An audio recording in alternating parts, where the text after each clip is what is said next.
오늘 우리에게 주시는 하나님의 말씀은 요한복음 4장 6절에서 14절까지의 말씀, 우리 교독하며 말씀을 나누도록 하겠습니다.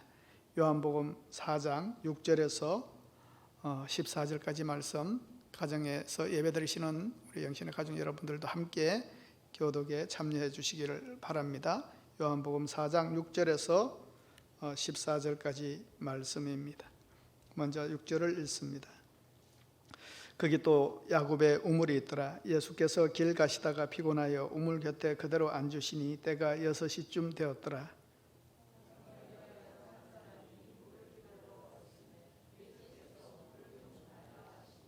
이는 제자들이 먹을 것을 사러 그 동네에 들어갔음이로라.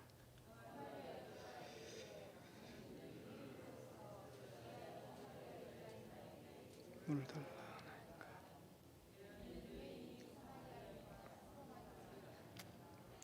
예수께서 대답하여 이르시되 네가 만일 하나님의 선물과 또 내게 물 좀 달라 하는 이가 누구인 줄 알았더라면 네가 그에게 구하였을 것이요 그가 생수를 내게 주었으리라.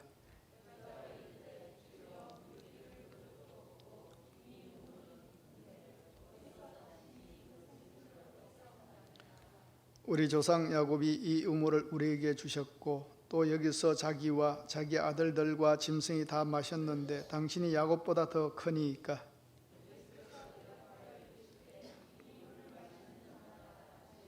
함께요. 내가 주는 물을 마시는 자는 영원히 목마르지 아니하리니 내가 주는 물은 그 속에서 영생하도록 솟아나는 샘물이 되리라. 아멘. 오늘 말씀의 제목이 영혼의 목마름입니다.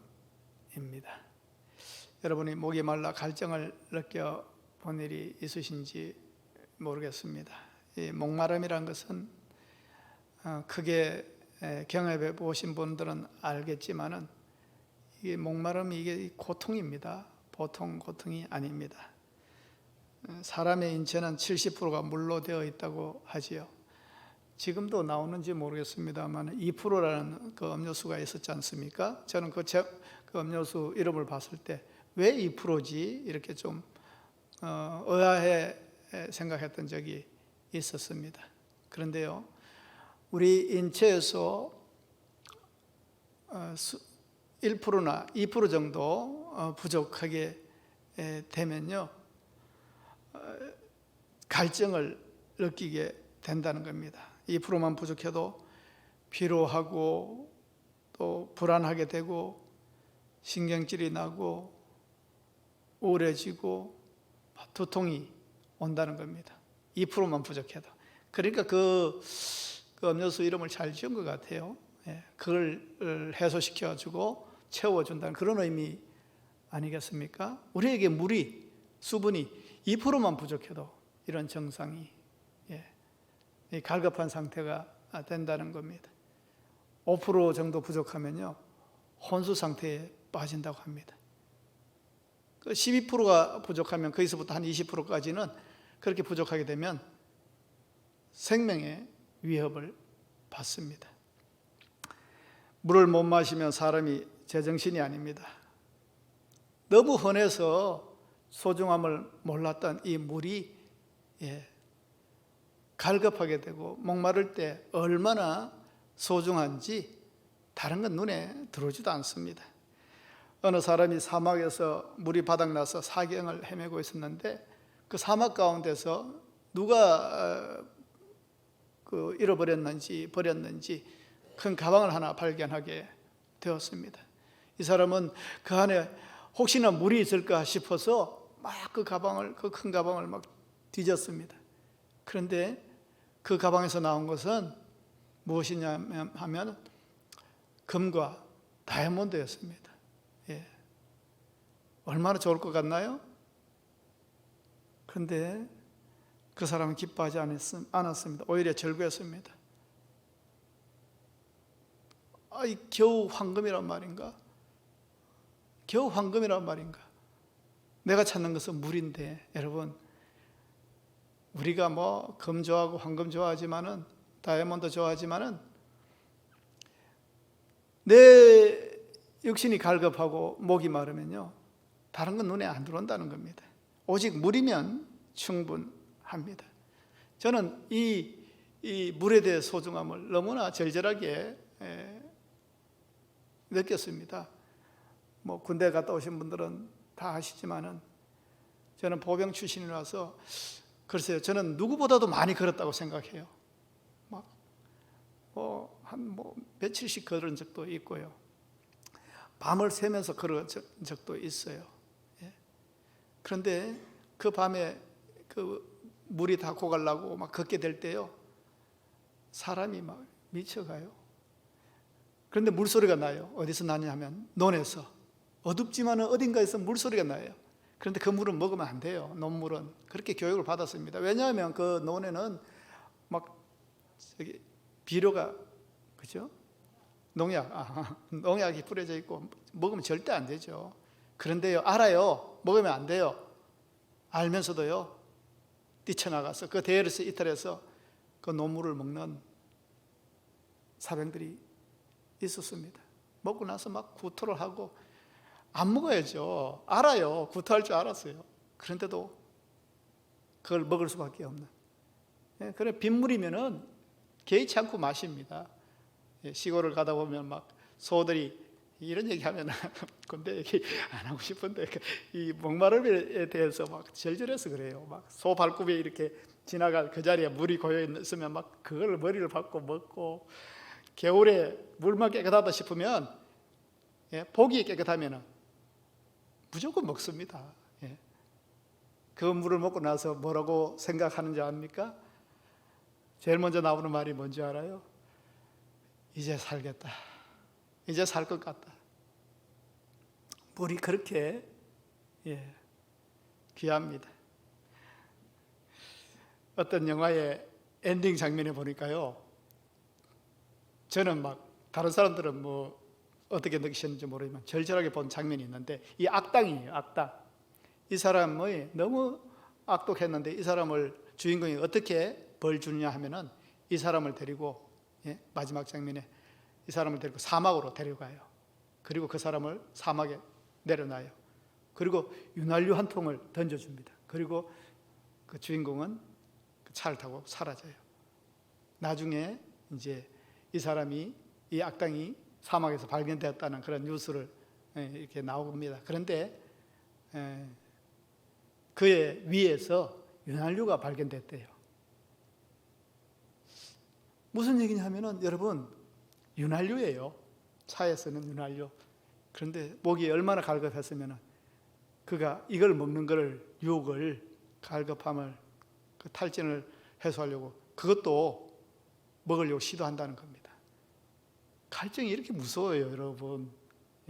그게 단지 영화의 한 장면인지 모르지만 저는 공감하겠더라고요. 그럴 수 있겠더라고요. 그러나 우리가 놓치고 있는 게 있는데, 갈증이 이렇게 무섭지만은 사람들은 타는 목마름을 경험하고 물의 소중함은 알지만은 또 다른 갈급함, 목마름이 있다는 것을 잊고 산다는 겁니다. 그것은 바로 영혼의 목마름. 영혼의 목마름. 그게 있는지도 모르고 살아가죠. 다 그렇게 사는 줄 아는 겁니다. 그게 인생인 줄 알고 그냥 견뎌야 되는 것이고, 나만 그런 것도 아니고, 그런 인생의 칼칼한 가운데 살아가는 게 당연한 것으로 생각하면서 우리는 이 땅을 살아갑니다. 오늘 본문을 보면요, 예수님이 유대를 떠나서 갈릴리로 돌아가는 통로에 위치한 그 사마리아에서 일어난 일을 기록하고 있습니다. 4절을 보면은 사마리아를 통과하여야 하겠는지라, 이렇게 시작합니다. 사마리아를 통과하여야 하겠는지라. 예수님은 유대 땅을 떠나서 갈릴리로 가시기를 원하십니다. 성서 지도를 보면 유대 땅은 남쪽에 있고요, 갈릴리는 북쪽에 있습니다.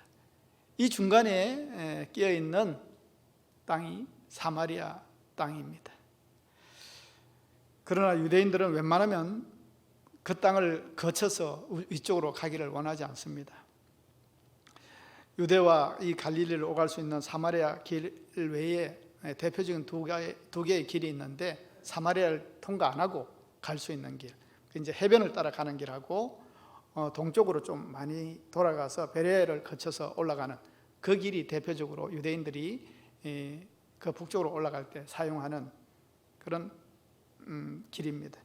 그런데 이 두 길로 갈 경우에는 유대에서 갈릴리로 가려고 그러면 한 6일 정도 걸립니다. 6일 정도. 그런데 이제 사마리아로 그냥 지나가면은 얼마 걸리냐면 3일 걸립니다. 사마리아 땅을 지나가는 것이 아주 합리적이고 지름길이라는 것을 알 수가 있죠. 그렇게 가야 되는 거잖아요. 3일을 줄이는데, 그럼에도 불구하고 유대인들은 그렇게 급하지 않으면 그 지름길을 이용하지 않는다는 겁니다. 그래서 4절의 말씀에 이 갈릴리로 가자면 어쩔 수 없이 사마리아를 거쳐 가야만 한다는 그런 표현이 아니고, 사마리아를 통과하여야 하겠는지라. 이 말씀은요, 어떤 분명한 목적과 뜻을 가지고 그곳을 가야만 하겠다는 의지를 표현한 말이라고 볼 수가 있습니다. 예수님은 그렇게 급하지 않으니까요. 갈릴리로 무슨 특별한 목적지이고 무슨 하여야 할 일이 있기 때문에 빨리 가야 될 일이 없기 때문에, 그러면은 유대인들이, 많은 세상 사람들이 그렇게 하듯이 좀 둘러서 이렇게 갈 수도 있는데, 의도적으로 사마리아를 통과하시겠다는 겁니다. 유대인과 사마리아인이 서로 반목하기 때문에 이런 일이 생기는데, 이스라엘이 남부로 나눠져 있을 때 이 북이스라엘이 아수르에 망했습니다. 722년에 주전. 그때 아수르는 그 친화 정책으로 이 사마리아 땅에 이방인들을 데려와서 심어서 통혼을 하게 만들었습니다. 그러니까 이제 유대인들 입장에서 보면은 신앙의 순수성과 혈통의 순수성이 더럽혀졌다 이렇게 되는 겁니다. 그래서 그 사마리아 사람들을 유대인이라고 부르지 않고 사마리아인이라고 이렇게 부르게 된 겁니다. 그 사마리아인들과 상종하지 않고 살았던 겁니다. 사마리아인들은 기분 좋습니까?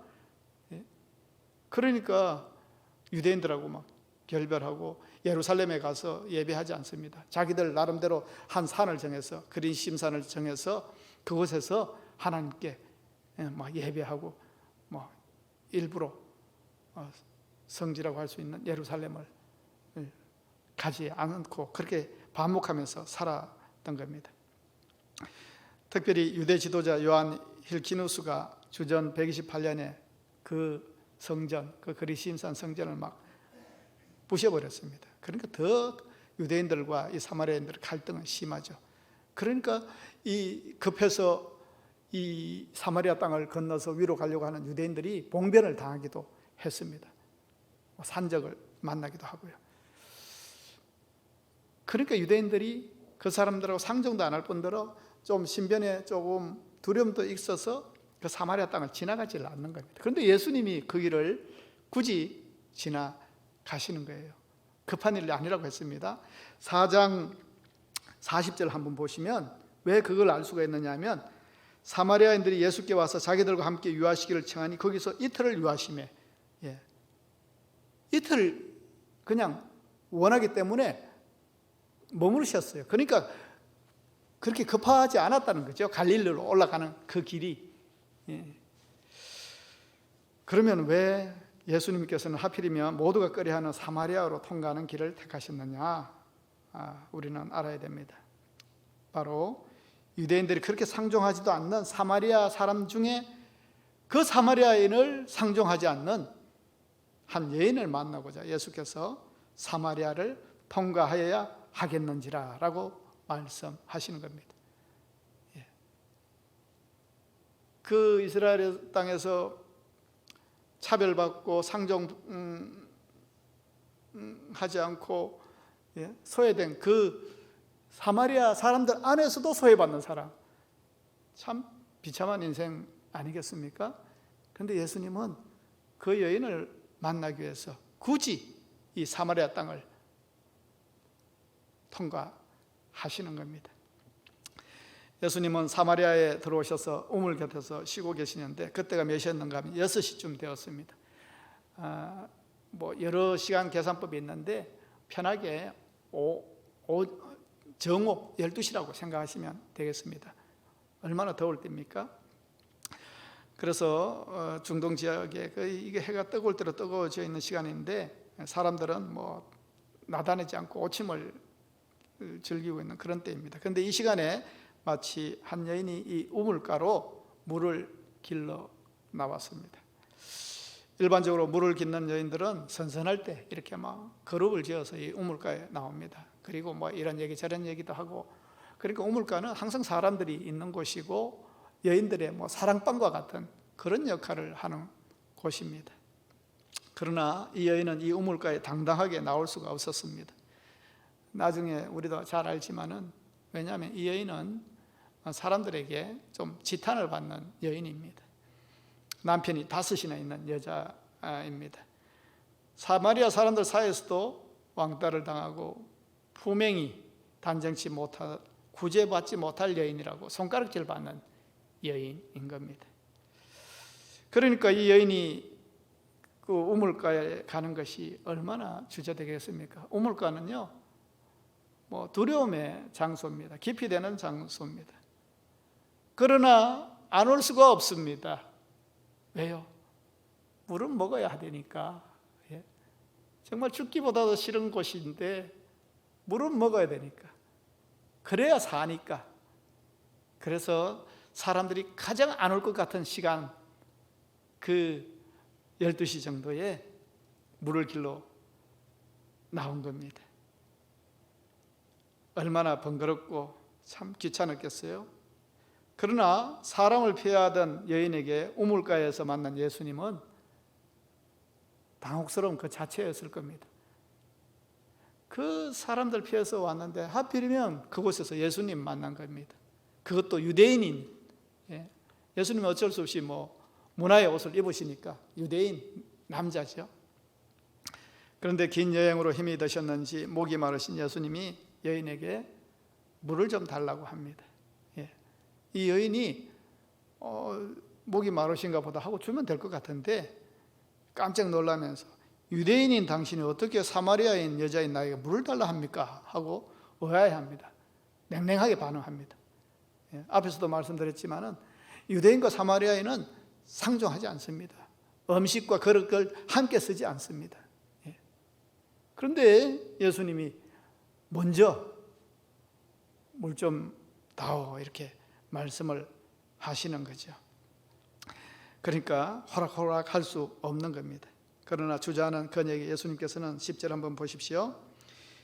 예수께서 대답하여 이르시되 네가 만일 하나님의 선물과 또 내게 물 좀 달라 하는 이가 누구인 줄 알았더라면 네가 그에게 구하였을 것이요 그가 생수를 내게 주었으리라. 이렇게 말씀합니다. 이 이야기가, 이 여인은 이해가 안 됩니다. 아니 11절 말씀을 보시면 이런 뜻입니다. 아니 당신이 무슨 재주로 나한테 물을 준다고 합니까? 이 우물은 깊고 당신은 물 기를 거력도 없고, 그리고 또 이 우물은 우리의 조상 야곱이 후손인 우리에게 먹을 수 있도록 해준 건데 당신이 야곱보다 더 위대하단 말입니까? 그러니까 예수님께서 13절 14절에 또 말씀하시죠. 예수님이 대답하여 이르시되 이 물을 마시는 자마다 다시 목마르려니와 내가 주는 물을 마시는 자는 영원히 목마르지 아니하리니 내가 주는 물은 그 속에서 영생하도록 솟아나는 샘물이 되리라. 알아요. 물을 마시고 그것으로서 영혼이 해결되지 않죠. 물을 마셔도 또 목마르니까 또 나와야 되고, 그걸 얼마나 숱하게 나올 때마다 긴장하면서 대인기피증이 걸렸을 거예요. 고통스러웠을 거예요. 물길로 나오는 것이.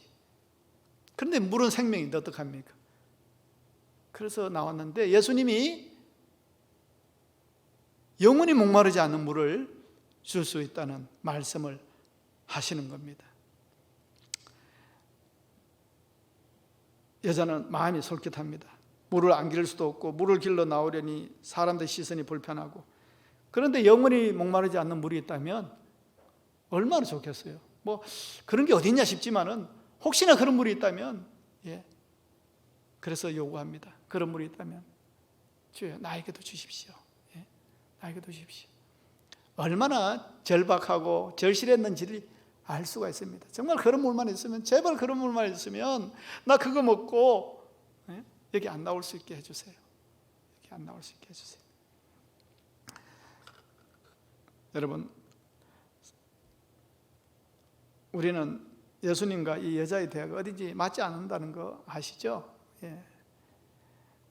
여자는 육신의 목마름 해결하는 그거에만 관심이 가 있는데, 예수님은 영혼의 목마름, 그것에 대해서 지금 말씀하시고 계시잖아요.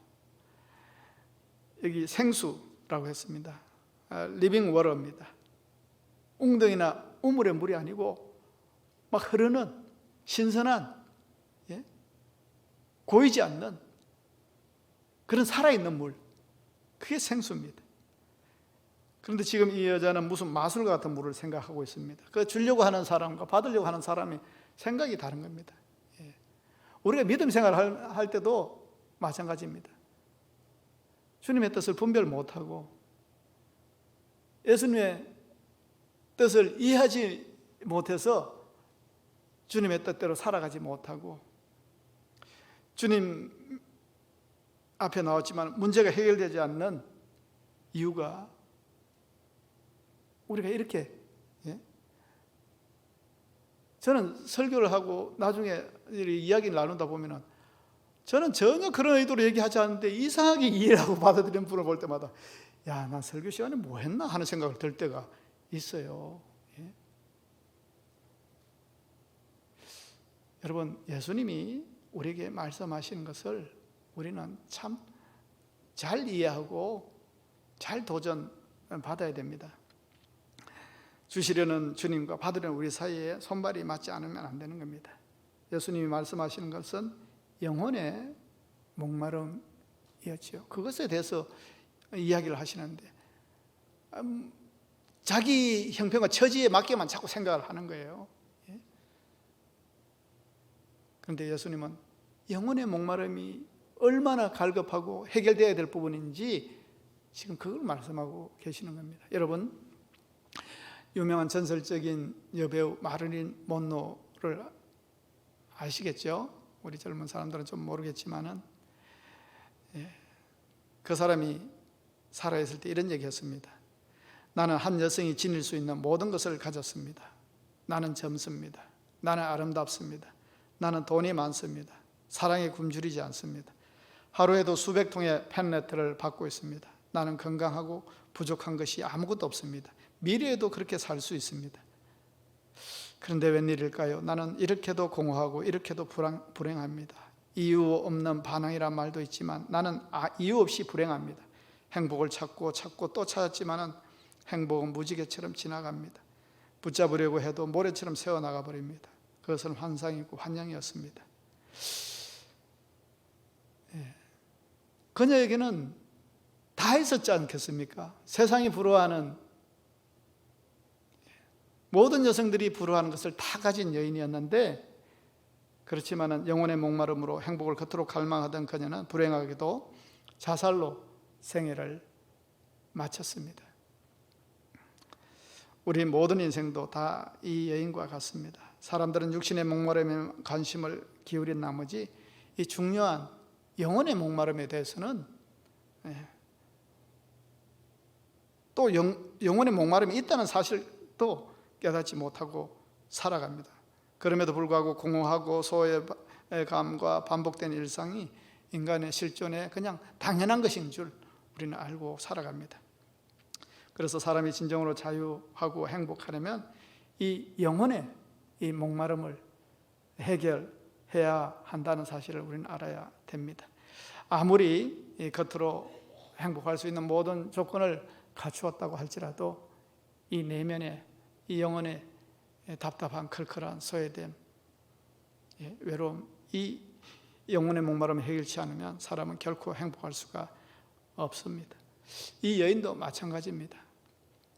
어떤 문제에 대한 해결을 하려면 먼저 원인을 찾아야 됩니다. 그와 마찬가지로 이 여인은 그냥 육신의 이 목마름 어떻게 해결하면 되는지 그걸 나한테 달라고 막 하니까 예수님이 뜬금없이 무슨 말씀을 하시냐면 네 남편을 데려와라. 아니 그 주님이 주시겠다 하는 그 영생의 샘물 그거 주시길 원하는데 무슨 보호자가 필요합니까? 왜 남편을 데려오라고 하죠? 여러분, 예수님은 우리의 근본적인 문제를 다 알고 계시는 분인 줄 믿으시기를 바랍니다. 여인은 그 한마디 말씀은 문맥상 뭐 말도 안 되는 소리지만 그 한마디 말씀에 여인은 알았어요. 이 여인의 참담한 현실을 예수님이 건드신 겁니다. 죄를 깨닫게 하시기 위해서입니다. 그녀의 영혼의 갈급함의 근본적인 문제는 바로 그 남편이라는 그 문제였습니다. 이 여인에게 남편은 있지만 남편이 아닙니다. 누가 남편인지도 모릅니다. 지금 동거하고 있는 남편도 남편이 아닙니다. 이게 뭡니까? 파란만장한 뭐 결혼 생활을 이야기하는 것도 아니고 또 사별을 한 것도 아니고 합법적인 이혼을 했던 것도 아니고 그냥 비혼 가운데 중독된 듯 물러난 이 관계가 그녀의 죄의 현실이고 아킬레스 건이었습니다. 그러니까 예수님이 딱 한마디 하셨죠. 네 남편 데려와라. 네 삶을 바로 직시시켜 주시는 말씀이었습니다. 그것 때문에 그녀가 그렇게 힘들어하며 갈급해하며 살아가고 있었던 겁니다. 거기에 동네 사람들은 여인에게 뭐 관심을 가지고 가까이 하기보다는 멀리하고 수군대고 허물을 이야기하고 아주 가십거리로 삼고 모였다 하면은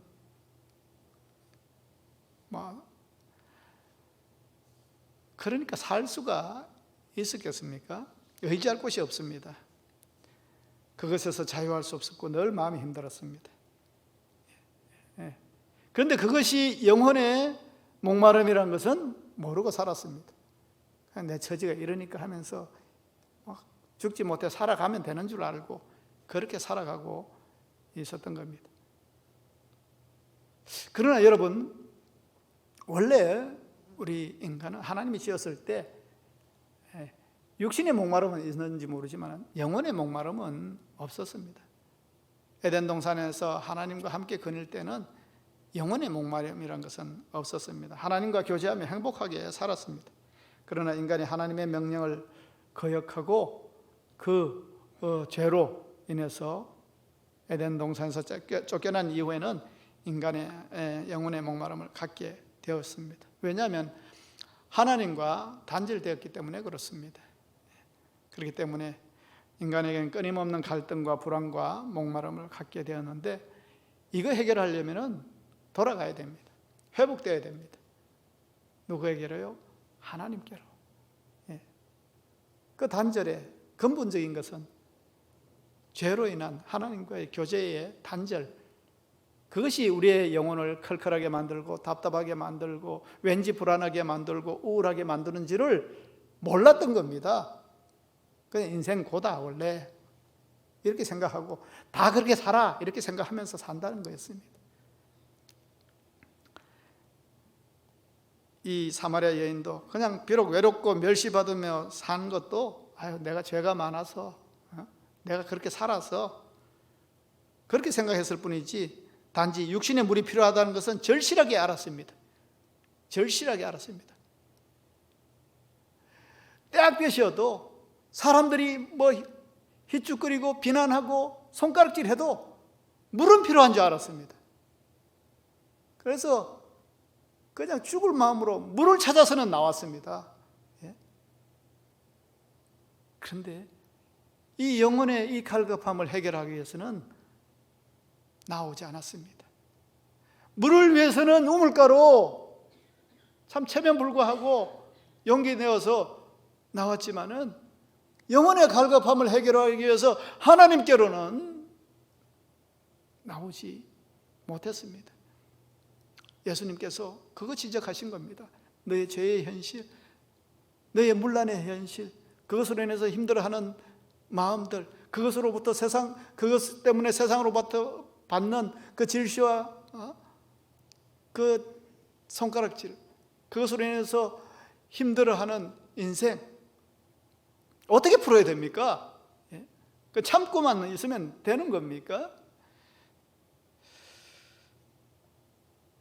영혼의 갈증을 해결하기 위해서 하나님께로 나와야 된다는 이 사실, 하나님께 나아가는 방법은 바로 예배입니다. 우리는 오늘도 예배를 통해서 하나님께 나아가는 겁니다. 그는 자신의 모든 것을 알고 계시는 주님께 무릎을 꿇었습니다. 그리고 예수님께 예배에 대해서 묻고 있습니다.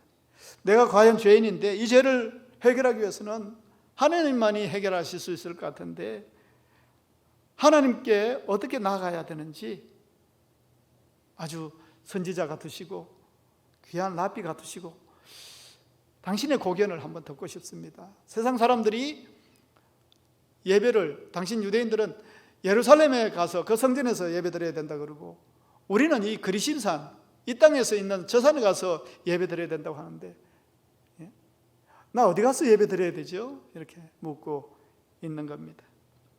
어디서 예배해야 진정한 예배가 되는지 묻고 있습니다. 그러나 예수님의 대답은 뭐였습니까? 장소 아닙니다. 예배하는 자가 영과 진리로 예배해야 된다고 말씀합니다. 영과 진리. 더 장소보다 더 중요한 것은 영과 진리. 그 마음 아니겠습니까?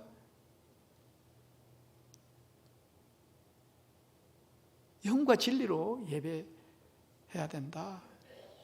이 예수님의 말씀에 아주 고무된 여인은 예수님에게 뭐라고 또 얘기하느냐면 저는 메시아를 믿거든요. 저는 메시아 곧 그리스도가 오실 줄 압니다. 그가 오시면 모든 것을 가르쳐 주시겠지요. 지금 나한테 말씀하시는 당신은 대단하시고 위대하시고 무슨 선지자 같으시고 선견자 같으시고 위대한 랍비 같으시고 당신의 말씀도 정말 고귀한데 메시아 오시면 이 모든 것을 가르쳐 주시고 확실하게 정리되겠지요. 평소에도 이 여인은 그런 문란한 가운데서도 좀 하나님을 향한, 메시아를 향한 그런 신앙이 있었던 것 같아요. 그러니까 예수님이 오시지 않았었던가. 그런 불멸의 밤을 막 고민, 고뇌의 밤들을 보냈던 것 같아요. 그 메시아 이야기하고 메시아가 오시면 회복될 줄 믿습니다. 알게 해주실 줄 믿습니다. 모든 게 정리될 줄 믿습니다. 그렇게 이야기를 하고 있는데 예수님께서 뭐라고 말씀하시냐면 너에게 말하고 있는 내가 바로 그 사람이다 말씀하고 계십니다. 여러분, 성경 어디를 봐도요 예수님이 이렇게 노골적으로 자신을 드러내신 적이 없어요. 예수님은 놀랍게도 직접적으로 자신의 정체를 오픈하십니다. 우회적으로나 암묵적으로 돌려 말씀하지 않고요, 자신의 입으로 직설적으로 자신이 그리스도이심을 말씀하십니다. 이런 경우가 여러분 성경 복음서에만이라도 한번 자세히 한번 보세요. 이런 적이 없습니다. 왜 이렇게까지 말씀해 주십니까? 이 여인이 예수님 말씀의 확신을 가지고 믿음을 가지고 변화된 삶으로 나아가게 하기 위해서 예수님이 정체를 밝혀주시는 겁니다. 그만큼 이 여인을 아끼신 겁니다. 네가 그 예수님이면, 그 메시아면 다 하라고 얘기한다면 그럼 내가 너에게 나를 공개하겠다. 바로 내가 그다. 여러분, 이 여인이 얼마나 놀라고 눈이 열리고 눈앞에 계신 분이 메시아이심을 믿게 되니까 순식간에 많은 것들이 해결되고 확신을 가지게 되고 살 길이 생겼다 생각되고, 여러분 어떨까요? 그 짧은 시간 안에 내가 메시아다, 그 말씀 안에 그녀는 예수님을 믿었습니다. 믿었습니다. 얼마나 그녀가 그 순간에 변화되었는지요. 오직 우물과 뚜레박에 집중하는 그녀에게 영혼의 갈증에서 해방될 수 있는 길을 주님께서 보여주셨잖아요. 28절 한번 보세요. 얼마나 그녀가 기뻐하고 변화됐는지. 여자가 물동이를 버려두고 동네로 들어가서 사람들에게 이르되, 이게 상상이나 가는 이야기입니까? 얼마나 사람 깊이 했는데요. 사람들이 다 자기 욕하는 줄 알고, 자기도 그 사람들, 세상 사람들 원망하고, 그런데 물은 마시게 됐다는 그 물동이, 생명과 같은 물동이를 버려두고, 왜 버려둬요? 더 높은 가치를 발견했잖아요. 육신의 물이 중요한 게 아니잖아요. 내가 살게 됐다는데, 영혼이 살게 됐다는데, 물 좀 먹어서 잠시 갈증 해소해서 사는 게 아니라 영혼이 사는 그 예수님을 만났다는데, 더 이상 고독한 인생이 아니라 예수님을 만나보니까 자신의 어두운 내면에 조여왔던 그 자의식은 더 이상 그녀를 구속할 수 없었습니다. 그녀는 더 이상 목마르지 않았습니다. 예수님으로부터 다시 시작할 수 있었습니다. 이것이 예수님이 주시는 생수이고 생명의 양식입니다. 얼마나 동네 사람들 만나기 꺼려했어요. 그런데 이제 담대하게 동네에 들어가서 예수님을 만났다 그러고 예수님이 누구시고 자신을 위해서 어떤 일을 하셨는지 막 거침없이 증거하는 인생이 되었습니다. 보통 기뻤던 게 아닌 것 같아요. 자기가 먼저 어떻게 그 사마리아 사람들 동네에 가서 나와보라고, 나 좀 보세요 그러면서 예수님 만났어요. 여러분, 이 우물가 여인이 발견한 인생의 해답은 뭡니까? 해답은 단순합니다. 예수님 만났기 때문입니다. 예수님이 목마른 우리 인생의 해답인 줄 믿습니다. 예수님은 우리의 상처와 우리의 고통과 우리의 어려움을 다 알고 계십니다. 그녀만큼 상처가 깊은 사람이 어디 있었겠어요? 그런데 그녀가 예수님 만나고 나니까 그 오랜 동안 그 묵은 죄와 그 자기의 그 힘든 그 인생고가 한순간에 해결받게 되어 있는 겁니다. 여러분, 우리도 이 은혜 가운데 살아가야 될 줄 믿습니다. 그래서 예수님은 요한복음 7장 37절 38절에 이렇게 말씀하셨습니다. 명절 끝날 곧 큰날에 예수께서 서서 외쳐 이르시되 누구든지 목마르거든 내게로 와서 마시라. 누구든지 목마르거든 내게로 와 마시라. 나를 믿는 자는 성경의 이름과 같이 그 배에서 생수의 강이 흘러 나오리라. 나를 믿는 자는. 이것이 목마른 인생들을 향한 예수님의 초청입니다. 여러분, 인생이 시원하십니까?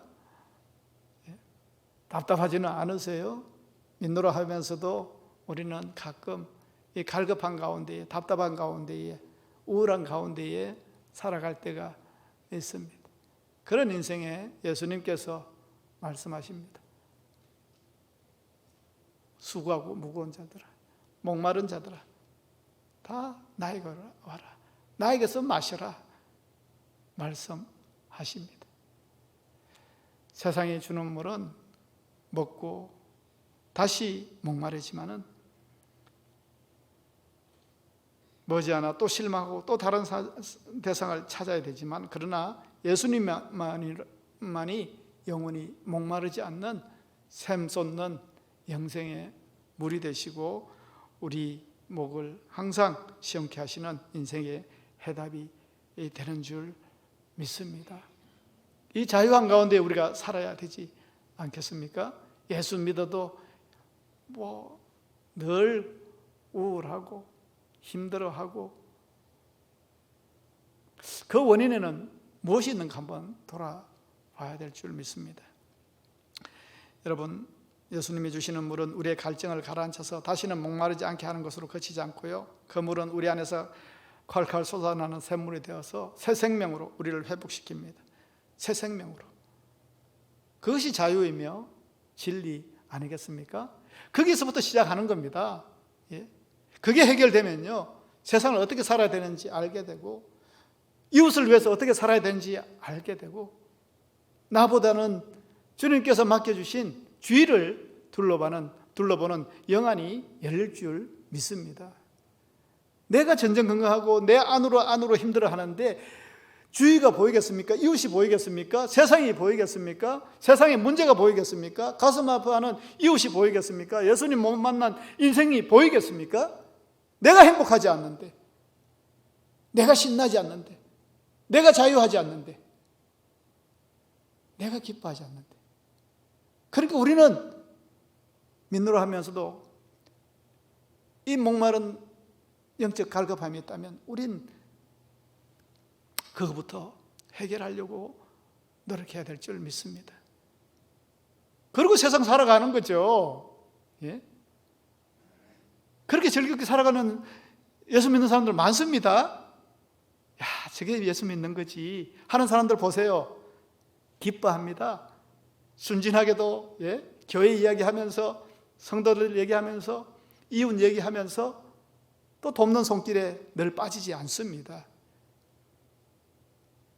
적어도 영혼의 갈급함은 해결되어 있기 때문에 다른 것은 여전할지 모르겠습니다. 여러분, 그분은 멀리 계시지 않습니다. 말씀 속에서, 기도 속에서, 특별히 예배 속에서 그 주님을 진정으로 만나는 여러분 되시기를 바랍니다. 그 주님 주신 힘과 능력으로 세상을 살아가시기를 바랍니다. 그리고 또한 변화되시기를 바랍니다. 주님을 만나 영원히 목마르지 않는 생수를 마시는 그 체험을 해서 이 사마리아 여인과 같이 이 자신감, 이 당당함, 당신들도 내가 만난 예수님을 만나야 된다고 막 기뻐 뛰면서 자기 물동이는 저래, 자기만을, 자기 살겠다는 그 물동이가 중요한 게 아니라 내가 얼마나 회복되었는지. 그러니까 그 사마리아 사람들도 눈이 번쩍 뜨이죠. 이 여인이 그럴 여인이 아닌데 이렇게 변화되었는가? 이 사람이 만난 사람은 도대체 누구인가? 그래서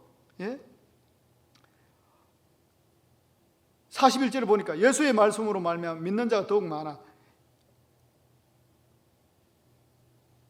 그래서 사마리아 사람들이 예수님께 와가지고 자기들과 함께 유하기를 청하고 그래서 이틀을 더 전도했어요. 이 여인이 전도했어요. 그러니까 전도는 쉬워요. 왜 쉬워요? 내가 예수님을 확실하게 만나고 예수님으로 인한 기쁨을 확실히 누리면 전도 쉽죠. 자신감 있죠. 이 여인 보세요. 어떻게 다른 사람한테 먼저 나아가요? 이 여인이, 이 세상 사람들도 이 여인의 말에 자기들이 손가락질하고 막 이렇게 입방아에 올리고 가시거리나 삶고 아주 내놓은 여인 아닙니까? 이 여인의 말을 듣고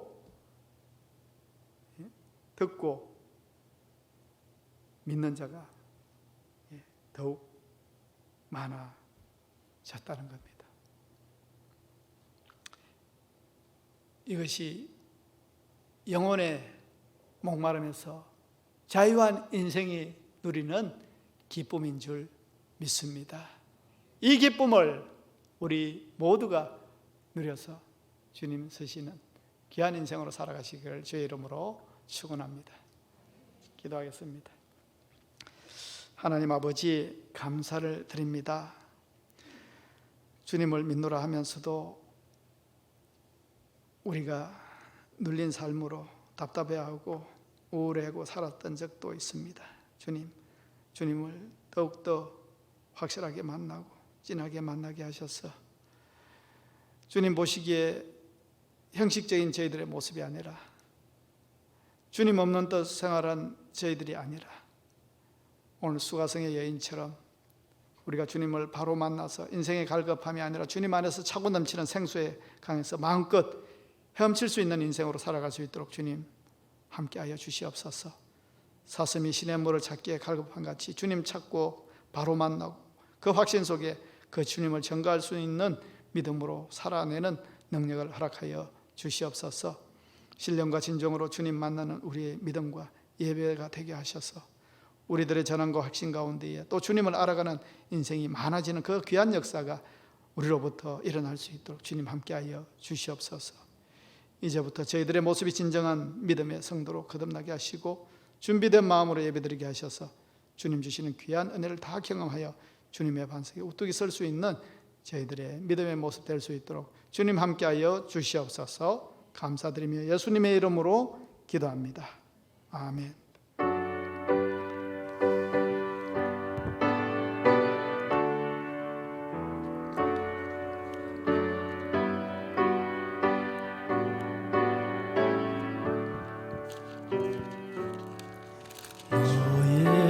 예수께 조용히 나가 내 모든 짐 내려놓고 주 십자가 사랑을 믿어 제사함을 너 받으라. 주 예수께 조용히 나가 내 마음을 쏟아놓으라. 너를 내려 보시는 주님 그 은혜를 베푸시리. 주 예수의 은혜를 입어 내 볼품이 없어지리. 내 이웃을 늘 사랑하여 너 받은 것 거저주라. 주 예수께 조용히 나가 내 마음을 쏟아놓으라. 너를 내려 보시는 주님 그 은혜를 베푸시리. 주 예수를 친구로 삼아 늘 내 옆에 모시오라. 그 영원한 생명새 모래 내 마른 목 죽이오라. 주 예수께 조용히 나가 내 마음을 쏟아놓으라. 너를 내려 보시는 주님 그 은혜를 베푸시리. 너 주님과 사귀어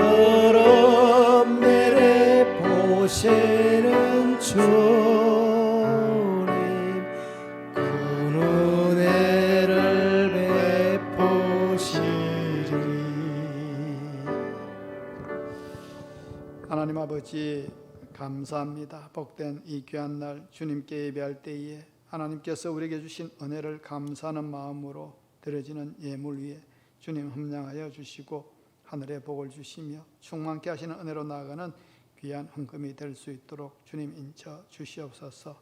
항상 주님 주신 은혜로 드려지게 하시고 주실 은혜를 믿고 드려지는 예물이 되게 인쳐 주시옵소서. 감사드리며 예수님의 이름으로 기도합니다. 아멘.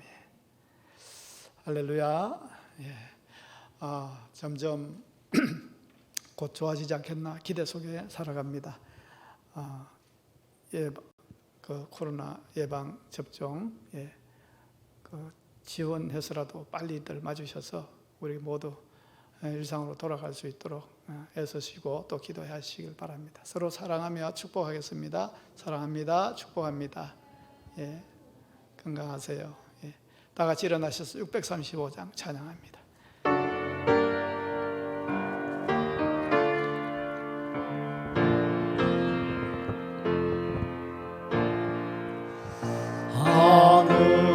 하늘에 계신 아버지 이름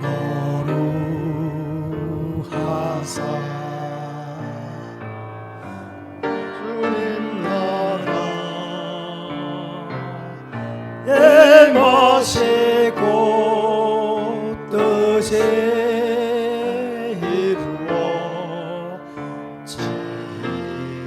이루어지이다.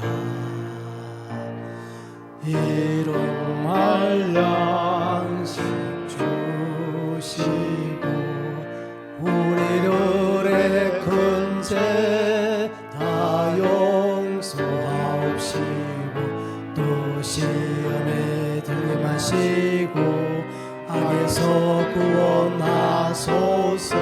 때에 주의 나라 주의 권세 주의 영광 영원히